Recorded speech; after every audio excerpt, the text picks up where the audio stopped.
Okay students, अब एक another topic को डिस्कस करते हैं, फ्लो ऑफ एनर्जी। कि फूड चेन में कैसे एनर्जी फ्लो होती है, अब उसको डिस्कस करते हैं। अभी तक तो हमने ये पढ़ा कि फूड चेन में यूनिडायरेक्शनली एनर्जी फ्लो होगी, लेकिन फूड वेब में मल्टीपल वेज एनर्जी को फ्लो करने के लिए। अब डिस्कस करते हैं इसको। देखिए फ्लो ऑफ एनर्जी क्या है। वेल वी नोस कि सन इज द लाइट एनर्जी, ठीक है। सन एक मेन चीफ सोर्स है एनर्जी का हमारी अर्थ पे, ठीक है, जिससे ग्रीन प्लांट जो प्रोड्यूसर्स हैं वो ट्रैप करते हैं सोलर रेडिएशन को, ठीक है। जनरली ये कहा जाता है कि on an average about 1% of the solar energy falling on the leaves is used during photosynthesis. तो जितने भी immense amount of energy release होती है सन से या फिर अर्थ में फॉल होती है, उसका सिर्फ एक स्मॉल फ्रैक्शन अराउंड 1% ही यूज होता है या प्लांट कर पाते हैं अपनी फोटोसिंथेसिस में, ठीक है। रेस्ट जो एनर्जी है वो वैसे ही एटमॉस्फेयर से लेटर बाहर हो जाती है। इसे हम कहते हैं कम्युनिटी हीट। तो कम्युनिटी हीट से क्वेश्चन पूछा जाता है आपसे, क्या है the energy which is unutilized and is released to the environment by producer, consumer and decomposer, उसे हम कहते हैं कम्युनिटी हीट। तो कम्युनिटी हीट ऐसी हीट है जिसको कोई भी जो बायोटिक और कंपोनेंट है वो यूज नहीं कर पाएगा।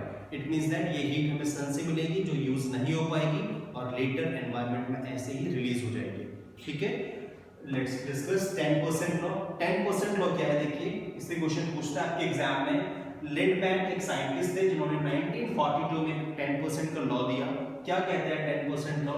According to this law only 10% of the energy entering a particular trophic level in a food chain is available to the transfer to the next trophic level. It means that किसी भी food chain में जो energy का transmission होगा या flow होगा वो हमेशा अपने प्रीवियस ट्रॉपिक लेवल का 10% कम होगा, ठीक है। तो हर एक फूड चेन में there is a loss of around 10% energy, okay. और we can say that the energy available at each successive trophic level is 10% less than the previous level of food chain. Exactly जो energy है वो हमेशा अपने previous food chain या food level का 10% कम होगी।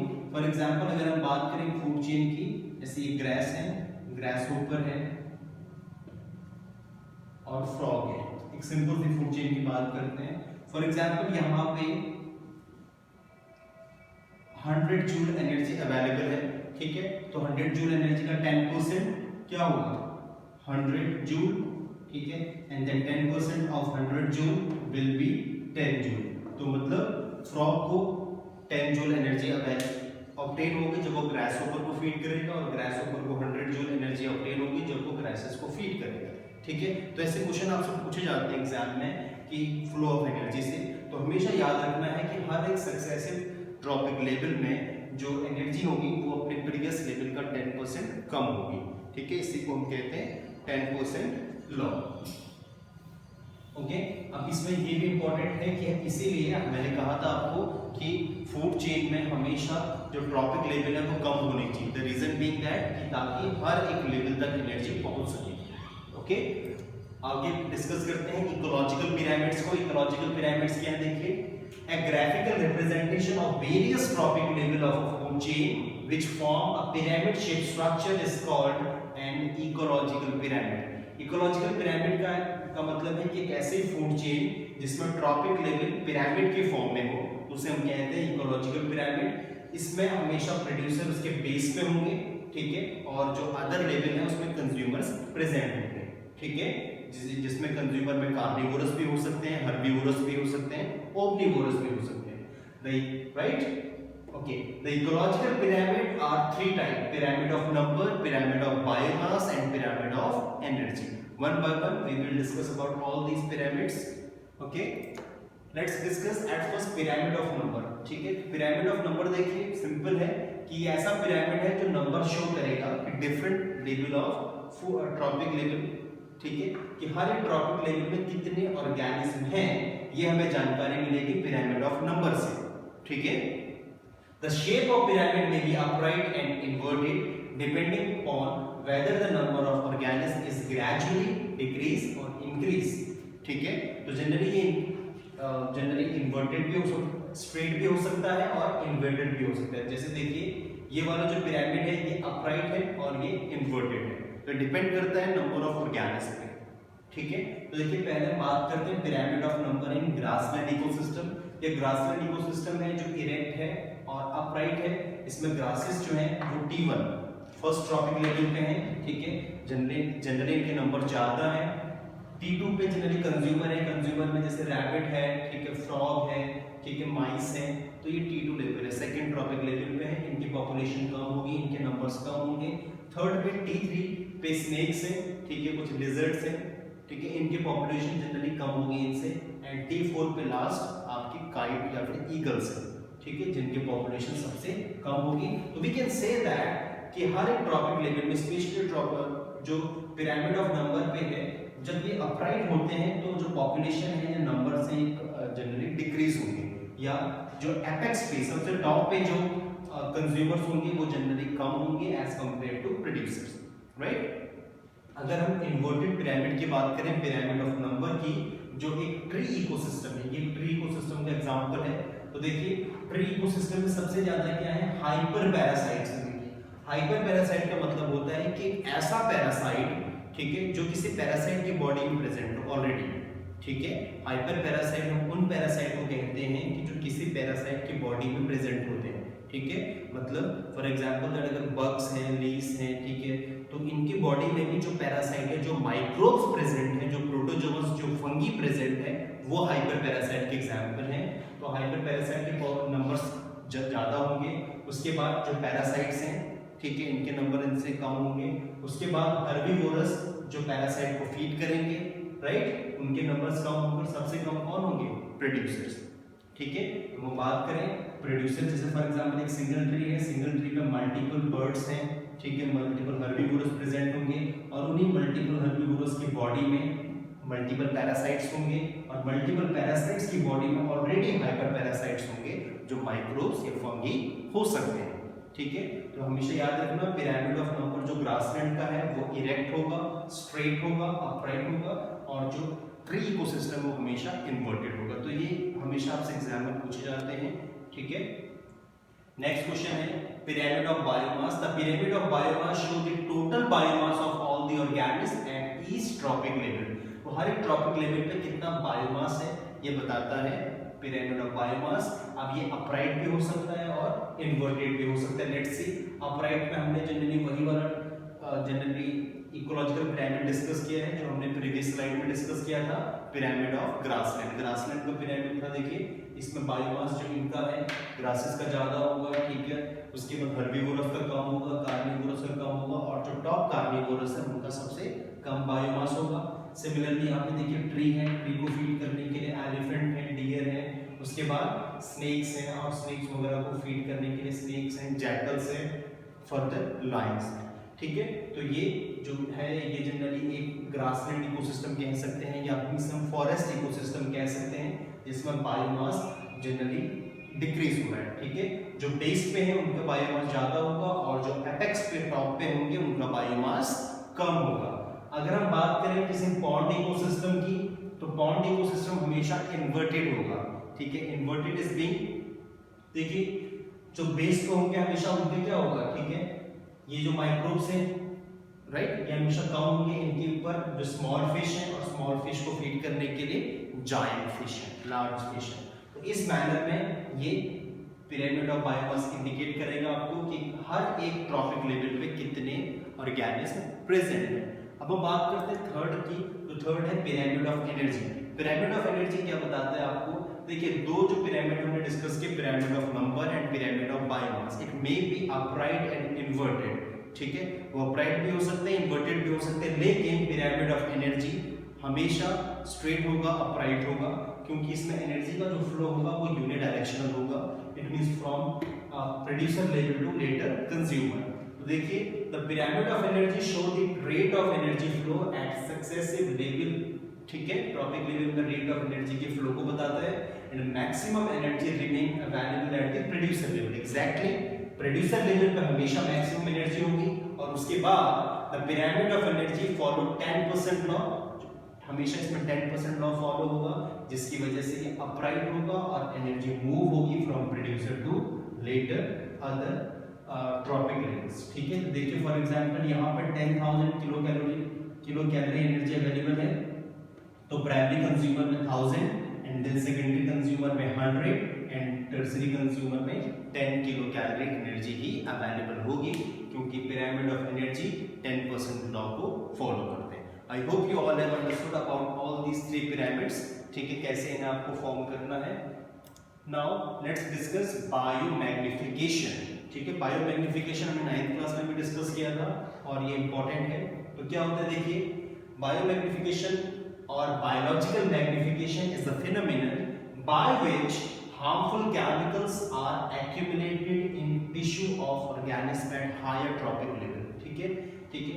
कोई भी ट्रॉपिक लेवल या किसी भी फूड चेन के जो हायर लेवल पे प्रेजेंट है, इतनी सबसे टॉप मोस्ट जो ऑर्गेनिज्म है उनकी बॉडी में अगर जो टॉक्सिक केमिकल का एक्यूमुलेशन हो जाए, toxic chemical such as fungicide, pesticides and herbicides हैं, ठीक है, जो अननोइंगली, ठीक है, या फिर अनविलिंगली हमारी बॉडी में एंटर हो जाते हैं, ठीक है। अब हमारी बॉडी में क्यों, क्योंकि जो ह्यूमंस हैं या फिर जो एनिमल्स हैं जनरली ये टॉप में ही होते हैं, ओमनिवोरस सच एज, तो हम हर एक फूड चेन के टॉप में हैं, तो इसीलिए अननोइंगली अनविलिंगली ये हमारी बॉडी में एंटर हो जाते हैं, ये हार्मफुल केमिकल एंड पेस्टिसाइड, और इन्हीं केमिकल का एक्यूमुलेशन ही बायोलॉजिकल मैग्निफिकेशन है, ठीक है, राइट। तो क्यों अब ये हार्मफुल क्यों है, क्योंकि इजीली डिग्रेडेट नहीं हो पाती, जैसा मैंने बताया स्टार्टिंग में ही फर्स्ट वीडियो में कि जो पेस्टिसाइड है, फंगीसाइड है, ये नॉन बायोडिग्रेडेबल वेस्ट है, बहुत इजीली डिग्रेडेट नहीं होते, तो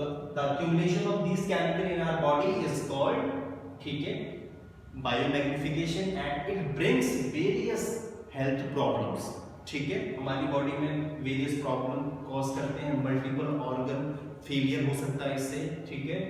since human being occupy the top position of any food chain, इस वजह से इनकी जो हायर कंसंट्रेशन है वो जनरली यहीं पे एक्यूमुलेट हो जाती है। तो देखिए डायग्राम से समझते हैं इसको।